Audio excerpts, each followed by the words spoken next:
Hai, apa kabar? Balik lagi di channel Jadi Lebih Baik. Di video ini kita akan bahas tentang sikap judgmental dan gimana cara mengatasinya. Kita pasti udah gak asing lagi kan dengan istilah ngejudge, atau dalam bahasa Indonesianya disebut menghakimi. Gak begitu kenal, tapi main nilai orang seenaknya aja. Adjektif dari kata ngejudge adalah judgmental. Kata judgmental punya makna judging people and criticizing them too quickly. Kalau diartiin kurang lebihnya, menghakimi atau menilai seseorang terlalu cepat hanya karena mengetahui beberapa aspek. Seringnya penilaian itu cenderung bernada negatif yang akan menyakiti orang yang dijudge. Dan masalahnya, banyak orang yang gak sadar kalau perkataan atau apa yang ia ketik itu bersifat menghakimi. Apalagi kalau ngerasa hal tersebut adalah suatu hal yang biasa dan lumrah. Wah, ini bahaya, sangat berbahaya. Kenapa sih harus judgmental? Saya sendiri ngerasa kalau saya dulu atau bahkan sampai sekarang sangat judgmental. Saya bisa dengan mudahnya menilai orang cuma karena ngelihat secara sekilas. Kenapa ya bisa gitu? Sebenarnya ada banyak alasannya. Salah satunya karena pikiran yang sempit alias kurang open-minded, lingkungan yang kurang bervariasi, mainnya yang kurang jauh, kurang rasa empati, dan masih banyak lagi lainnya. Padahal kita ini bukan hakim. Kenapa ya kebanyakan manusia bersifat judgmental? Dari segi filsafat ternyata jawabannya sederhana. Karena manusia kurang bisa menerima perbedaan. Cuma karena ngelihat orang bertato, kita menghakimi kalau dia orang yang nakal dengan kehidupan yang suram. Atau cuman karena ngelihat rambut yang dicat, kita menilai dia orang yang norak, ingin niru idol-idol Korea.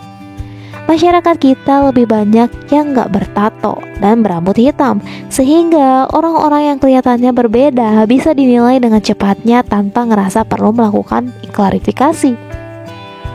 Padahal bisa aja kan orang yang bertato itu udah tobat dan lagi mendekatkan diri pada yang maha kuasa.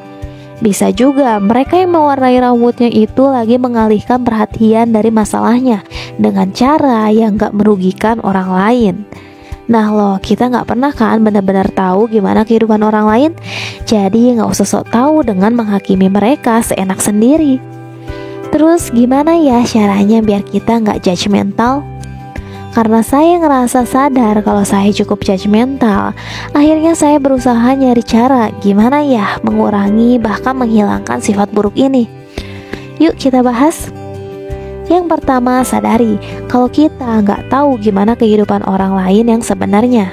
Apa yang kita lihat cuma sampulnya aja. Kita nggak tahu gimana dengan isinya. Siapa yang tahu di balik sosok ceria, ada jiwa yang sering menangis di dalam sunyi. Untuk itu, kita harus berusaha memahami orang lain dengan baik, bukan cuma dengan sekilas aja. Yang kedua, terima kenyataan kalau manusia itu berbeda-beda. Manusia punya bentuk fisik, sara atau suku, agama, ras, dan budaya, kebiasaan, keluarga yang membesarkan, lingkaran pertemanan, dan banyak macamnya. Kalau kita terbiasa cuma berkomunikasi dengan orang-orang yang latar belakang sara yang sama, bisa jadi kita akan sulit menerima perbedaan yang dimiliki orang lain. Nah, disinilah pentingnya memperluas sudut pandang kita sebagai manusia. Yang ketiga, berusaha mengenal dan mencintai diri sendiri. Bisa jadi bentuk judgmental yang kita keluarkan untuk orang lain itu disebabkan karena kita belum melakukan kedua hal penting ini, mengenal dan mencintai diri sendiri. Bagi sebagian orang, ada perasaan takut kalah dengan manusia lainnya. Kemudian menghakimi ini jadi salah satu senjata untuk menjatuhkan orang lain, sehingga mereka bisa merasa lebih aman. Yang keempat, tumbuhkan sikap empati. Sebelum menghakimi orang lain dengan kata-kata yang pedas, coba deh bayangin dulu kalau seandainya kita yang menerima perkataan itu. Kalau kata-kata itu bikin kita sakit hati, berarti kita harus menghentikannya, jangan dikatakan. Kita harus memikirkan perasaan orang lain. Bisa jadi kalimat yang kita anggap sepele itu bisa melakui perasaan orang lain, karena kita gak benar-benar tahu apa yang ia rasakan. Dan yang terakhir, jika tidak bisa berkata baik, diamlah. Daripada kita mengomentari kehidupan orang lain dengan nyinyiran yang menyakitkan, jauh lebih baik untuk diam. Sesuai ungkapan, diam adalah emas. Nah, itulah 5 tips untuk mengurangi sikap judgmental yang bisa kamu coba terapkan ke diri kamu sendiri ya. Gak ada yang suka dihakimi dengan pernyataan yang menyakitkan. So, yuk belajar mengatasi sikap ini. Percaya deh, hidup tanpa memikirkan orang lain secara negatif dan berlebihan akan membuat hidup kita lebih nyaman dan tenang. So, semangat terus ya. Semoga video ini bermanfaat. Terima kasih sudah menonton. Kalau kamu suka dengan video ini, jangan lupa klik tombol like dan subscribe channel ini ya, biar kamu gak ketinggalan video serupa untuk bantu kamu ngembangin diri jadi lebih baik. Sampai jumpa di video berikutnya.